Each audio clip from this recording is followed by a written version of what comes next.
예, 그러면 또 이제 책에 들어가겠습니다. 자, 그 15 쪽 돼 있죠, 그죠? 들어가는 말 돼 있고, 그죠? 예, 그래서 제일 앞에는 좀 저기 쉽게 한번 출발해 본다고. 우리가 이제 한국에서 초기 불교를 두고 쓰는 말이 기본적으로 세 가지가 있습니다. 그 좀 재밌게 하려고 이렇게 한번 적어봤습니다. 하나는 우리 그냥 일반적으로 하는 초기 불교, 그러면 원시 불교, 근본 불교 이런 용어들이 있습니다. 들어보셨죠, 그죠? 이제 세계적으로도 통용되고 우리나라에서도 다 통용되는 이야기들입니다. 그래서 제가 이제 여기서 그 해놨던 게 그죠? 그 뒤에 가면은 그죠? 쭉 나오지만은 이제 제일 앞에 그거는 우리는 그죠? 이제 석가모니 부처님이 정말로 실존하셨던 분인가? 이거 우리한테는 너무나 당연한 이야기잖아요, 그죠? 실존하신. 근데 서양 사람들은 어떻게 되겠어요? 뭐 자기들은 뭐 실증주의자라 해서면서 어쨌든 또 다 옛날엔 좀 불교를 빼딱하게 봤잖아요, 그죠? 우리 또 동양은 식민지였기 때문에죠. 그래서 이 석가모니는 뭐 실존 인물이 아니고, 그죠? 뭐 그냥 허구적인 인물이었을 것이라고 해서 하면서 뭐 별소리를 다 해대고 그래서 했거든요. 그리고 실존 인물이라면 뭐 결정적인 증거가 있어야 되잖아요. 그죠? 물론 그런 걸 갖고도 뭐 그죠? 예수님이 뭐 실존 인물인가 아니냐 뭐 해석고 뭐 그거는 아직까지도 뭐 제대로 안 풀린 것 같고 그렇습니다만은, 그죠? 불교도 그런 식으로 해서, 그죠? 도전을 해왔어요. 그 실제로 있었던 인물 아니다. 그죠? 막 그냥 후대에서 그냥 그저 해갖고, 그죠? 뭐 한 거다. 이런 식으로 뭐 해서 폄하하려고 그랬습니다. 그런데 뭡니까? 1905년인가 결정적인 자료가 나와버렸습니다. 그게 선생님들 중에서도 그 인도 그 여행해보신 선생님들이 있겠지만은, 그죠? 그 인도 가면은 요건 이제 좀 뒤에 나오는데 내가 이야기를 먼저 해버렸네요. 요 이야기를 한 짐에, 그죠? 한 짐에, 그죠? 그거부터 뭐 해보겠습니다. 17쪽 펴보십시오. 무엇이 초기 불교인가 돼 있죠? 그죠? 그래서 부처님의 출생에 관한 학설 이래 해갖고 이래 했습니다. 그죠? 근데 이제 어쨌든 그런 식이었는데 이게 어떻게 됩니까? 이제 아쇼카 대왕, 우리 인도에서 역사를 결정짓는 가장 중요한, 그죠? 자료가 뭔가 하면은 아쇼카 비문입니다. 아쇼카 석주하고 비문 이런 것이 인도에서 많이 남아있거든요. 그죠? 그래서 이것이 뭡니까? 그 말 그대로 비문으로 남아있고 돌기둥으로 남아있고 이렇게 쪼아서 남아있는 거니까 이거는 마모화 안 된 완전히 살아있는 자료잖아요. 그죠? 책으로 뭐 적었으면 다, 그죠? 그 뭐 2000 몇백 년 됐으니까 없어져 버렸을 건데, 그죠? 이거를 그 비문이나 석주로 남아있기 때문에 결정적인 그 증거입니다. 그죠? 그래서 그 중에서 우리가 이제 룸빈 있잖아요. 이제 부처님 처음이니까 제가 쭉 한번 읽어볼게요. 17쪽. 부처님 출생에 관한 학설. 인도 역사를 판단하는 부동의 중거는 아쇼카 대왕이다. 실증 자료가 희박한 인도에서 그는 많은 석주와 비문을 남겼기 때문이다. 이러한 아쇼카 대왕의 석주는 부처님의 탄생 연도를 결정짓는 중요한 근거가 된다. 네팔에 있는 룸비니는 부처님의 탄생지로 이름이 높다. 이곳의 아쇼카 대왕은 부처님이 태어나신 성지임을 표시하는 거대한 석주를 세웠다. 됐죠? 이거 인도에서 가서 보신 분들 없어요, 혹시? 인도 그 룸비니가 저는 봤습니다. 저는 한 5번 봤어요. 근데 그 뒤에는 보니까 뭐 이제 한다고, 그죠? 정비한다고 그래서 뭐 어디 박물관으로 갖다 놨다 했는데 저는 처음 가서 89년도 갔기 때문에, 그죠? 그 아쇼카 대왕 석주 직접 봤습니다. 그죠? 그래서 이제 거기에는, 그죠? 석주에는 아쇼카 문자 90석자로 된 5줄의 명문이 새겨져 있는데 그 가운데는 다음과 같은 구절이 있다. 이게 이제 완전히 이제, 그죠? 부처님을 역사적인 인물이라는 것을 실증하는 완전히 실증 자료입니다. 자, 히다 부때 자때 사캬무니 이래 됩니다. 이제 이걸 한글로 옮기면은 석가족의 성자 부처님 여기서 탄생하셨다 이래 된다는 겁니다. 그죠? 히다는 이거는 빨리하고 비슷하기 때문에, 같은 프라크리트 때문이죠. 빨리 조금 알면 다 알아버리는데 히다는 여기 말입니다. 히어, 영어로 하면 히어입니다. 부때는 뭡니까? 붓다겠죠, 그죠? 부처님이겠죠, 그죠? 그죠? 그래서 이거는 프라크리트 붓대 하면은 이 주격 하는 거랍니다. 붓대, 부처님이 잤다 하면은 뭡니까? 태어났다, 탄생한, 태어난 이 말입니다, 그죠? 그래서 부처님이 태어났다, 그죠? 여기서 그죠? 부처님이 태어났다. 이 부처님은 누굽니까? 사캬무니 됐죠? 여기서 석가모니 부처님이 태어났다. 이 비문을 어때 부처님이 태어난 곳이 있잖아요. 거기에 큰 석주를 세워서 아쇼카 대왕이 있잖아요. 세워버렸습니다. 그죠? 이 완전히 결정적인 증거죠, 그죠? 여기서 부처님 태어났다고, 부처님 돌아가시고 한 100년 혹은 200년 뒤에 탄생한 우리 아쇼카 대왕이 이제 했습니다. 그래서 그 주 보면은 아쇼카 대왕 이제 그걸 갖고 서기 전 268년 뭐에 즉위했다 등등등등 이렇게 돼가 있습니다. 그래서 어쨌든 이 그죠 귀중하고 중요한 그죠 이 석주가 발견되는 바람에 그죠 이제 어떻게 됐습니까? 이 부처님은 실존 인물이라는 것이 완전히 그죠 거기 돼버렸습니다. 그래서 그 다음 페이지 보면은 이제 쭉쭉쭉쭉 그 이야기가 되어 있습니다. 그래서 그 두 번째 문단에 보면 BC 3세기에 각인된 아쇼카 석주에 새겨진 이 명문이야말로 부처님이 실존 인물이었음을 밝혀주는 가장 명백한 사료가 될 뿐 아니라 역사의식과 역사에 관계된 자료가 희박한 인도에서 모든 역사적 판단을 하는 기본 자료가 된다. 그죠? 이제 등등등등 했습니다. 중요하죠, 그죠? 그래서 불교는 뭡니까? 부처님이 실존 인물이냐 아니냐 이거 갖고 그죠? 이 세상에 어떤 종교보다도 그죠? 가장 분명한 이런 역사적인 자료가 있습니다. 그죠? 비문의 책에는 그 종이도 아니고, 그죠? 이걸 보면 누구든지 알 수 있는 거죠. 빈문에 새겨 가지고 이렇게 내려옵니다. 그래서 부처님은 역사적인 인물이다. 그래서 무조건 요 하면서 요 정도는 밝혀야 될 것 같아 갖고 제가 여기 한번 적어놔 봤습니다. 그리고 또 이제 초기 불교에 관한 제일 첫 페이지로 그죠? 이제 15쪽으로 가서 그죠? 초기 불교냐, 원시 불교냐, 그죠? 근본 불교냐. 근데 여기서 우리 원시 불교 이러면 서양말로 막 프리미티브 부디즘 하거든요. 요거는 지금도 일본 사람들이 즐겨 쓰는 표현입니다. 원시 불교. 일본에서 나온 거 보면 원시 불교 뭐 이런 말 많이 있잖아요. 그죠? 그래서 이거는 어떻게 됩니까? 일본은 아무래도 이제 대승불교 거기죠. 셴 거기기 때문에. 그죠? 원시라는 말은 뭡니까? 프리미티브라는 뭡니까? 원시인, 미개인. 불교는 불교인데 좀 미개한 불교, 덜 떨어진 불교라는 그런 암시가 언어 중에 들어있는 그런 암시. 우리 언어라는 건 중요하잖아요. 그죠? 그래서 원시라고 썼을 때는 그런 초기 불교를 어찌 보면 좀 폄하하는 듯한 그 대승불교의 뿌리기는 뿌리인데 대승불교에 비하면은 좀 덜 떨어진 원시적인 그런 불교 이제 그런 의미입니다. 그죠? 여기에 반해서 근본불교라는 건 말은 뭡니까? 뭐 원시불교라니 웃기지 마. 모든 불교의 근본이고 어떤 이 되는 불교야. 이래 되는 겁니다. 그죠? 근본. 그죠? 그래서 영어로 하면은 그 제가 다 적어놨습니다. 펀더멘탈 부디즘이라 한다고 되어 있습니다. 그죠? 그래서 이거는 일종의 이제 이런 교조주의적인 발상입니다. 그러죠? 그죠? 기독교 원리주의, 그죠? 뭐 회교 원리주의 하던 식으로 불교도 그죠? 초기 불교야말로 그죠? 이거는 불교의 가장 그죠? 근본이 되는 불교다. 그래서 근본 불교. 그죠?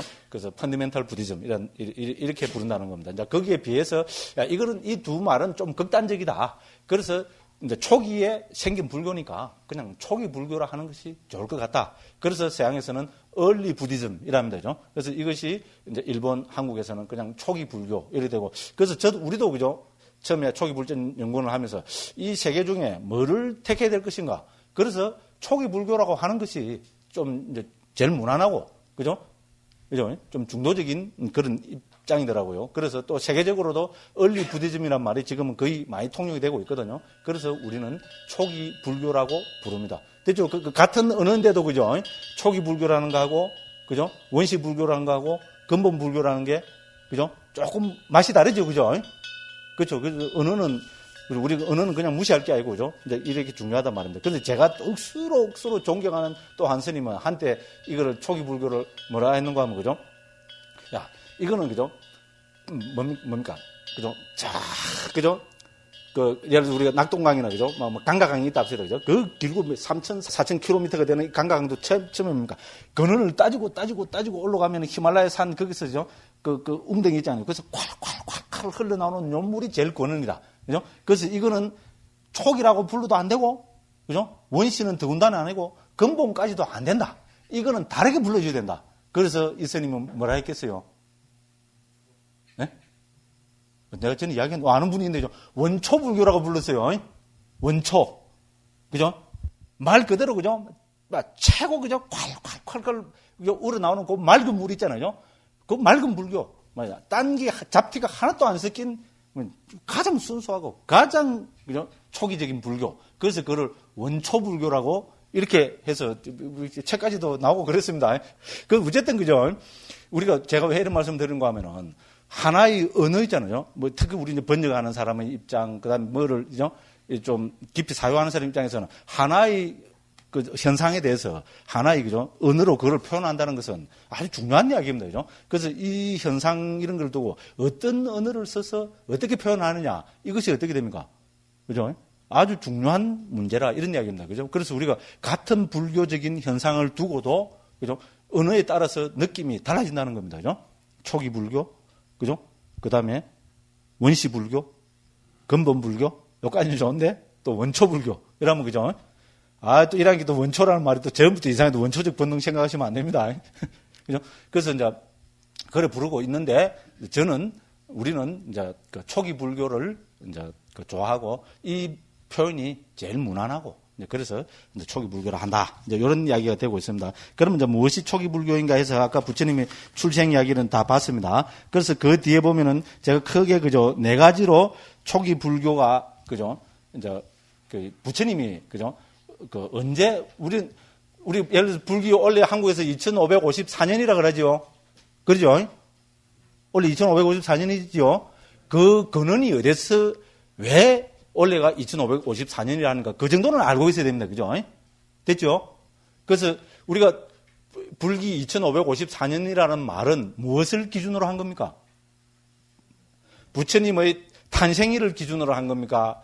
안 그러면 부처님의 성도일을 기준으로 한 것입니까? 안 그러면 부처님의 인멸, 돌아가신 날을 기준으로 한 겁니까? 뭡니까? 그렇죠?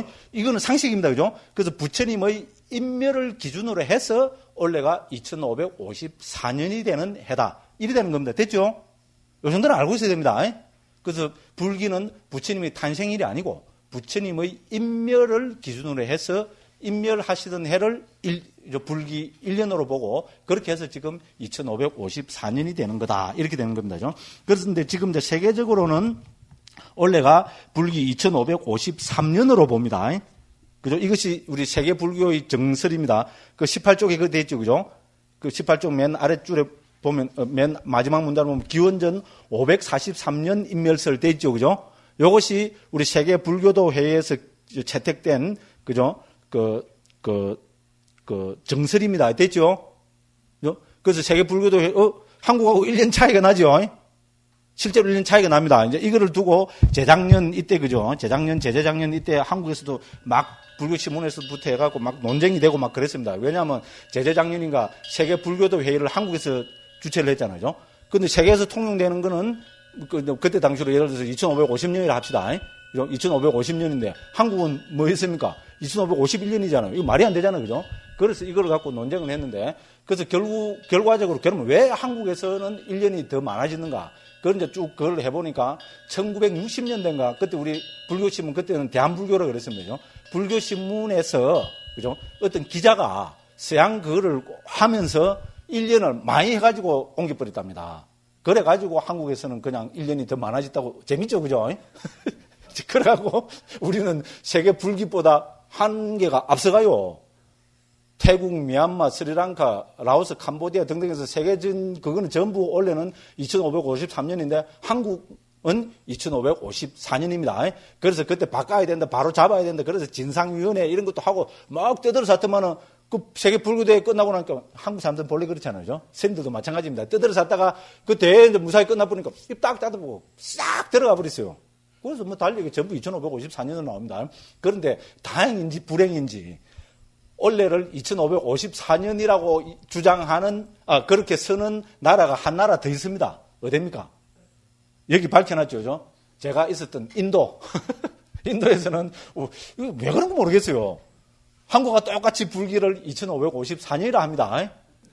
어쨌든 한국하고 인도에서 부처님 태어나신 나라 인도에서 2554년이라 하니까 좀 자부심이 생기죠. 그죠?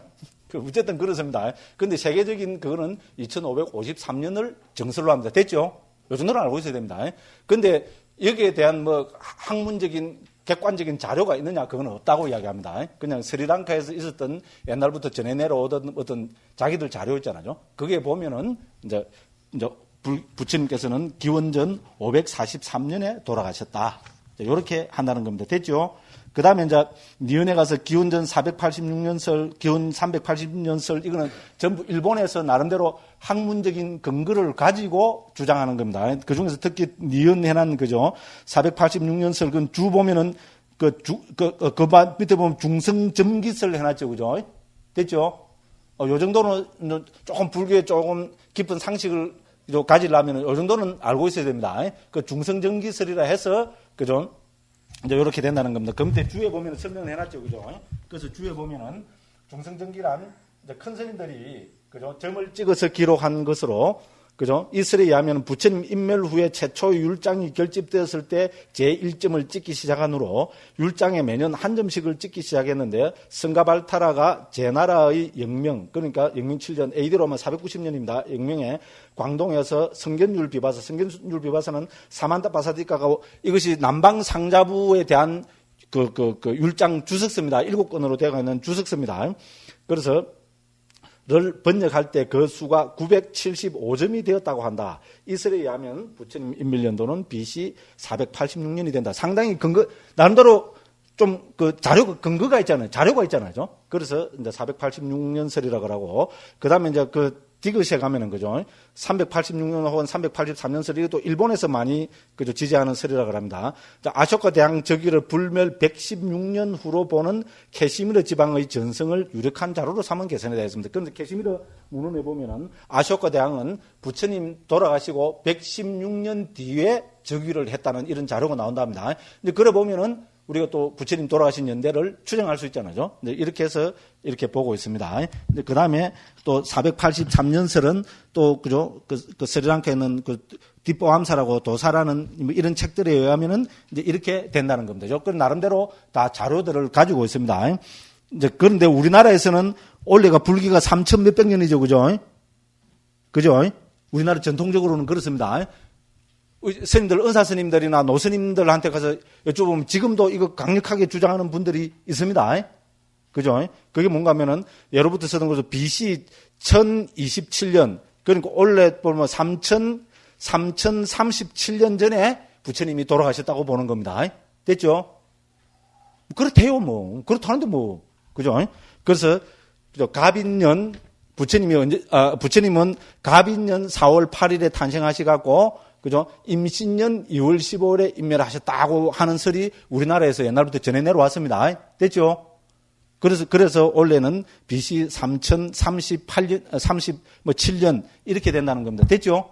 이런 학설들이 있습니다. 그냥 참고로 해주시고, 그럼 이제 세계적으로 공인되는 것은 원래가 2553년이고 부처님 돌아가신 지, 근데 한국에서는 1년 더 넣어서 한국 모든 달력에서는 2554년으로 표기되고 있다는 것. 됐죠? 이 정도 우리가 알고 있으면 되겠습니다. 이제 그러고 또 쭉 넘어가겠습니다. 자, 쭉 넘어가가지고, 쭉 넘어가가지고, 그 다음 장을 넘어가 주십시오. 그럼 초기 불교가 도대체 뭐냐, 이렇게 했을 때죠. 초기 불교는 부처님과 우리 220페이지입니다. 그죠? 20페이지 보면은 부처님과 직계 제자들의 가르침이 초기 불교다. 이렇게 됩니다. 그래서 초기 불교라 하면 석가모니 부처님과 거의 직계 제자들의 가르침을 말한다. 부처님 가르침 가운데 율은 1차 결집에서 우빨리 존자가 읊어서 율장으로 결집되었고, 법은 부처님이 깨달음을 정득하시고 45년 동안 법을 설하신 가운데서 후반부 약 24년가량 부처님의 시자소임을 보았던 아난다 존자가 1차 결집에서 외워서 경장으로 결집하였다. 이처럼 빨리 율장과 경장에 나타나는 부처님과 직계 제자들의 가르침을 초기 불교라 한다. 됐죠? 그래서 우리가 그 중에서 있잖아요. 이제 율장도 물론 다 거기지만 우리가 가르침 있잖아요. 부처님의 법을 갖고 이야기할 때는 우리는 경장만을 이야기하고, 그 경장 중에서도 아까 말씀드린 니까야 있잖아요. 니까야, 그 중에서도 사부 니까야를 이제 부처님의 거기라 합니다. 그래서 우리가 이제 사부 니까야의 내용을 보면은 거의 대부분이, 그죠? 한 90% 이상이 부처님이 설하신 거로 되어 있고, 근데 그 중에는 부처님의 제자들이 설한 가르침도 제법 나옵니다. 예를 들어서 우리가 부처님 제자 중에서 사리푸타 존자, 사리불 존자 있잖아요. 지혜제리라 그러잖아요.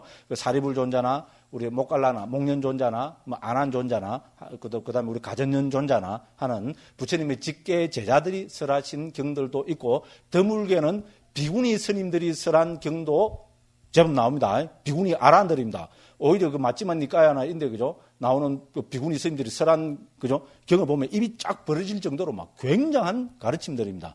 그 다음에 수레의 비유로 해서, 그죠? 딱 해체해서 보는 그 가르침도 그 상주되니까 나오거든요. 요도 인용대가 있을 겁니다. 와저라 비구니라고. 와저라는 우리 벼락, 다이아몬드, 번개 이런 걸 이야기합니다. 이름도 벼락입니다. 그러니까. 그죠? 와저라 비구니, 아란입니다. 이 비구니가 쓰는 거 보면 막 굉장합니다. 이런 그 가르침들도 있고. 그래서 우리가 초기 이제 불교 이렇게 했을 때는 부처님과 직계 제자들이 설한 가르침. 됐죠? 그죠? 왜냐면 경장에 이미 그죠? 초기 경에 부처님 직계 제자들의 가르침이 다수 포함이 되어 있기 때문에 이렇게 이야기하는 겁니다. 됐죠? 그죠? 그리고 또 이야기하려면 막 길어집니다. 근데 이렇게 보면은 우리는 그죠? 길게 보면은 부처님 돌아가시고 한 100년까지의 불교를 초기 불교라고 볼 수 있습니다. 예를 들어서 부처님이 80에 돌아가셨잖아요. 그죠? 그러면 그 부처님 경을 결집한 분이 아난다 존자죠. 그죠? 그럼 아난다 존자입니다. 아난다 존자는 또 부처님 시자를 그 말년 여기 보면 24년간 부처님 시자했다고 되어 있죠. 그죠? 그죠? 23년 내지 24년 가량을 부처님 시자를 한 분입니다. 부처님 45년 동안 설법을 하셨는데 그죠? 그중에 24년간을 부처님 시자를 했기 때문에 부처님 설법을 가장 많이 들은 분입니다. 근데 자, 아난다 존자가 그죠? 그 부처님 돌아가셨을 때 연세가 어느 쯤 됐을까요? 네? 우리 속된 말로 겐또 한번 딱 때려 보십시오. 네? 부처님 사촌 동생이죠. 그죠? 연세가 어느 정도 됐을까요? 60? 객관적인 자료가 있습니까? 네, 그런 것도 있습니다. 근데 어쨌든, 그죠? 이제 상자부 정설에 의하면, 상자부 주석서에 의하면 놀랍게도 아난다 존자와 부처님은 동갑이라고 나옵니다. 저도 당황스럽더라고요. 그럼 부처님 돌아가셨을 때 80이죠? 그럼 아난다 존자 그때 몇 살? 80살. 그죠? 늙고 꼬랑꼬랑한 할아버지가 어떻게 됩니까? 이제 속된 표현으로, 그죠? 아주 극단적인 표현을 하자면, 그죠? 떨면서 시봉을 했다. 이런 이야기가 돼버립니다. 근데 상자부에서는 이걸 정설로 칩니다. 부처님과, 그죠? 아난다 존자는 연세가 같아도, 저도 도저히 그건 안 됩니다. 근데 이제 북방 전성에 의하면은, 그죠? 그 티벳이나, 북방 저쪽 전성에 의하면은 적어도 부처님보다 10년 내지 20년은 젊었던 거로 이렇게 나타납니다. 그렇게 이야기를 한답니다. 그러니까 조금 이제 인정이 되죠, 그죠? 더군다나 사촌 동생이라 그러고, 그죠? 이제 그런데, 그죠? 그래서 어쨌든 그렇습니다.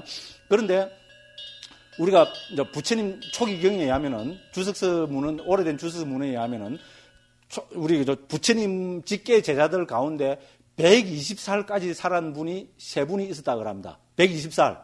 그때 당시로 보면 살 수 있는 우리 최대치라 볼 수 있습니다. 그죠? 120살까지 살은 분이 세 분이 있답니다. 누구겠어요? 요 아난다 존재 이야기가 나왔으니까 아난다 존자 같다. 맞습니다.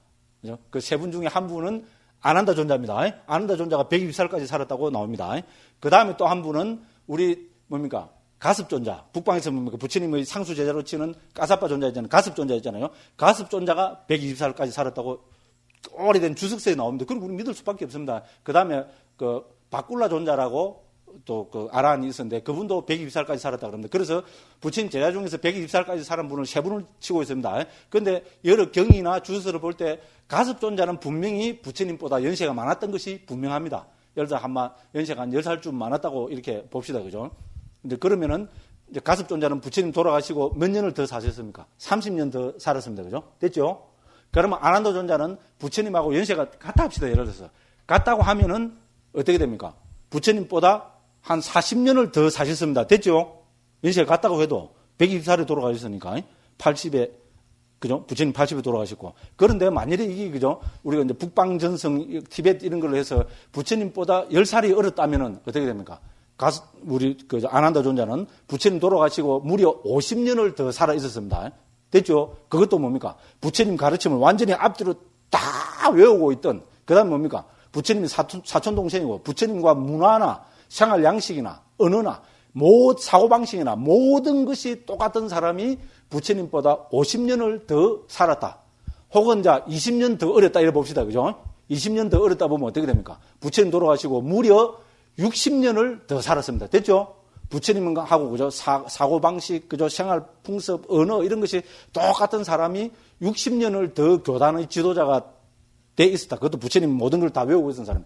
그렇다면 어떻게 됩니까? 우리가 부처님의 그죠? 가르침을 그죠? 그러니까 교조의 가르침을 다른 어떤 종교 체계나 다른 어떤 철학 체계보다도 가장 완벽에 가깝게 보존할 수 60년 이상을 그죠? 60년을 완벽에 가깝게 보존할 수 있었다는 게 이건 어떻게 됩니까? 우리 지금 기준으로 봐도 굉장한 이야기죠, 그죠?